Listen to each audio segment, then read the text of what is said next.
So, Katie, we were just talking about the DBT process, and I kind of had a light bulb going. Okay, wouldn't it be wise, or at least advisable, to maybe teach this from a young age, so we can learn emotion regulation, and not just from the child's perspective, but maybe a parent's perspective, because we weren't trained not to.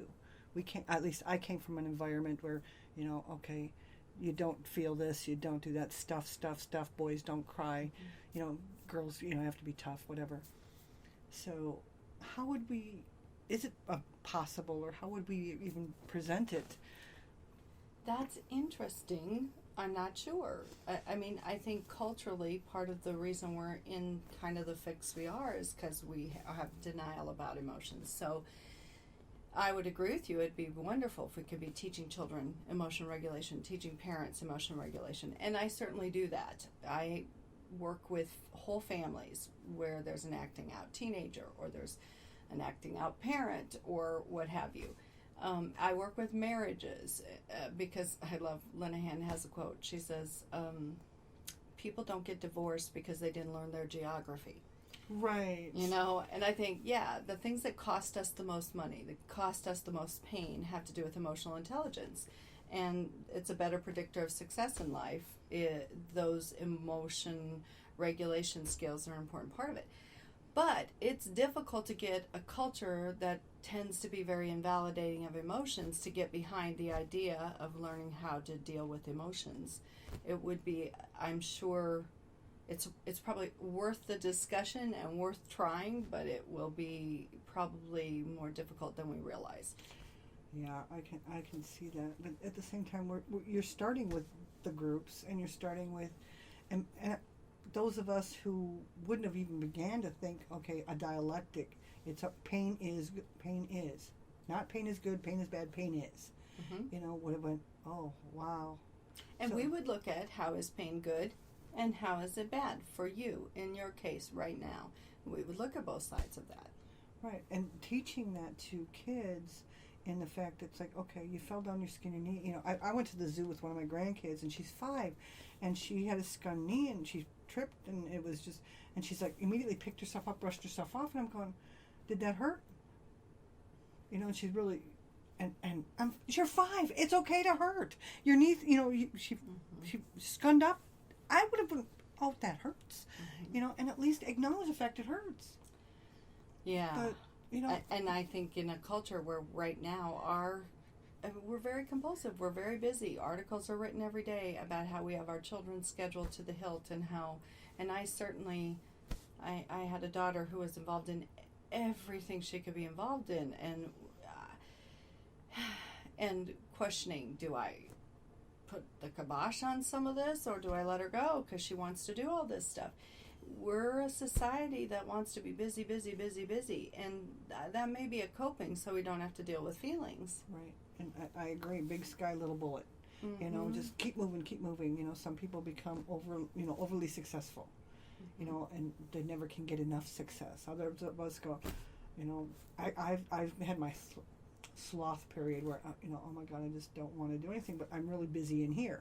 Mm-hmm. It's like, oh my God, but I could be doing this, or I could be doing this, and I start this project and start that project. But, anything to avoid feeling.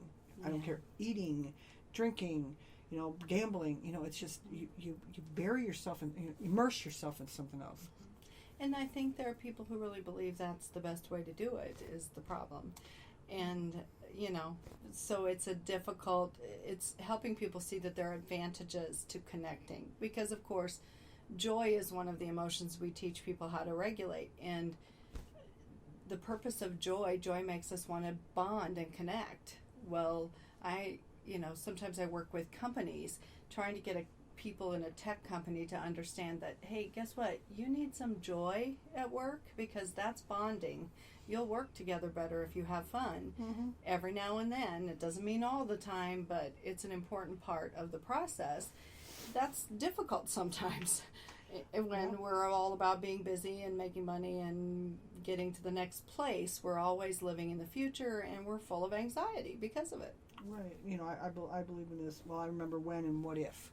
That's where anxiety is. It's like, oh, I remember that happened. Well, what if it happens again, or what if? Mm-hmm. You just got to find a way to kind of come into the now, and that's where the DBT comes in. And you talked about, we mentioned pain, and what I've found for myself is I did everything I could to avoid the pain.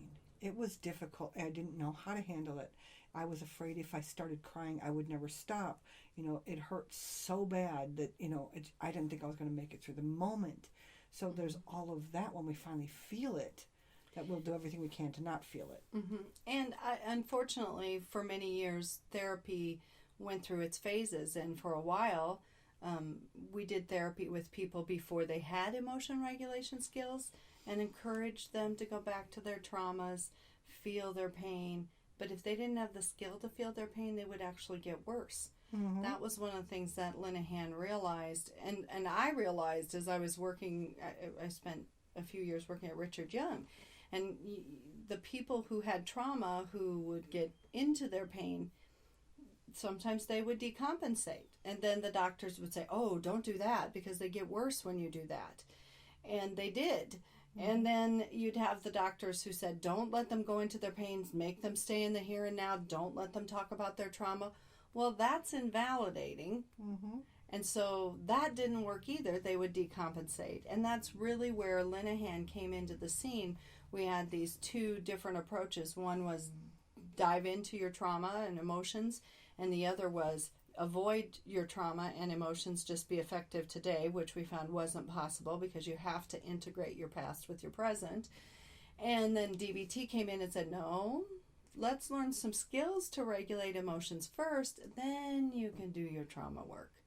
And that's one of the different things about DBT, is we teach the skills first and then do trauma.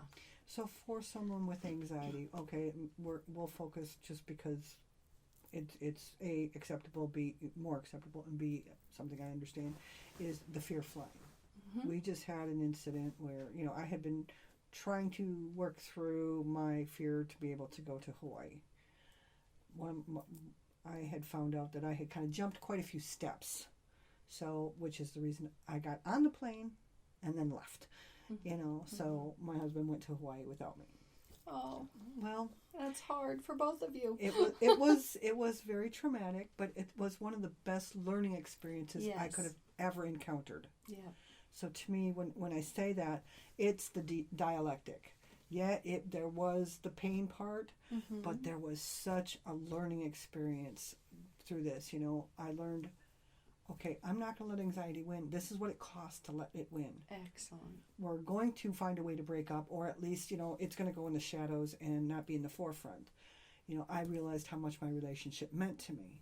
I realized how much my husband meant to me. Yes. And I also realized how much of a prison I've put myself in. Even though I was working through it, I still let it in the forefront. And it's like, I don't trust it anymore. So, excellent. It was a costly in a lot of ways, but the relationship was better after than it was before, and he got to experience things.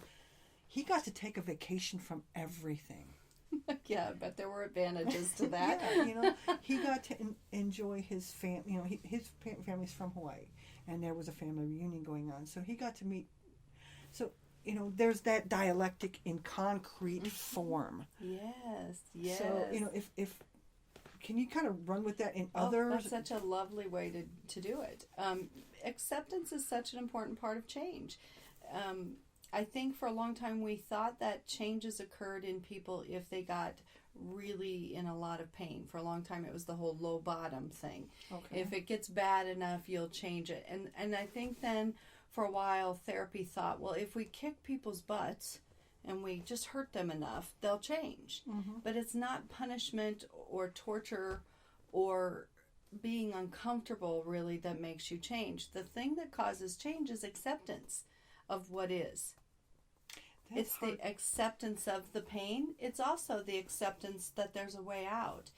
There are lots of pieces to the acceptance. There's positives and negatives to accept. Not just negatives, not just pain, but both.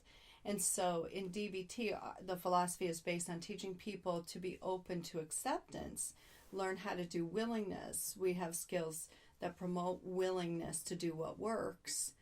And to regulate emotions when we get into the triggers so that we can expose ourselves to the truth about our fears. Wow. And it is in the exposure, like your experience on the plane. That's a great example of the way we, the learning would go in DBT. We wouldn't say we don't use mistake in DBT. Everything is a learning experience. I work with people who are in addictions, and they come in and they're just all, you're so nice. Well, I'm not always nice, but I am validating. I will validate the truth of their experience. And it's not about me making them feel miserable or uncomfortable to change. It's about me helping them accept. And for some things that we struggle with, there's so much guilt and shame. And if we're confronting people so hard that they get triggered into guilt and shame, their defense mechanisms and denial go up, and then they can't move forward. So DBT is about teaching acceptance, so we get some of those walls down so that you can really learn what you need to know to move forward. And that, to me, that is fabulous, because I've named it the shame cartel, because shame doesn't come by itself, neither does anxiety. There's a whole bunch of, but it's not motivating. Instead of eating the cookie in front of somebody, I'm going to go get a box and kind of sit there and then I'll beat myself up every bite, but it's like, and I'm not tasting it. Mm-hmm. Mm-hmm. But it's just, okay, I'll show you, or you were bad, you're going to get punished, whatever. So and the way we talk to ourselves when we want to change something is often the voices of our past. And it's that kick your butt kind of thing. And kick your butt is a denial of what is. So if you're judging yourself where you're at, you're not in acceptance. Right. So if you could, real briefly, if there's a way to do it, kind of like letting go or accepting feels like, or what that is, or, for me, when somebody said let something go, I'm like, how? So I had to visualize something like it was a pen, so I could physically let it, drop it and let it go. How would you do that with acceptance? Or one of my favorite exercises is to take a pen, and if I had one, I would do it. But you take a pen and you drop the pen and you say, okay, now I want you to forget that I just dropped this pen. So now forget that I dropped the pen. And then you just keep repeating that. Now don't forget that I dropped the pen. So how do you forget it? Because somebody keeps telling you that forget that I dropped it. Exactly, which is not in the here and now, right? It's trying to take your brain a step ahead of where you're really at. I just dropped the pen is acceptance. Okay. And then that's where that moment ends. It's not, I just dropped the pen. Oh, go. Right. The pen dropped. Right. It's on the ground. Big, right. Now let's accept what is this? And so, many of the change therapies we use are about being in the future, that next step. I want to be this weight. I want to have this end result. I want to do this. I want to be here. You can't get there without accepting where are you right now. And that's where our denial is.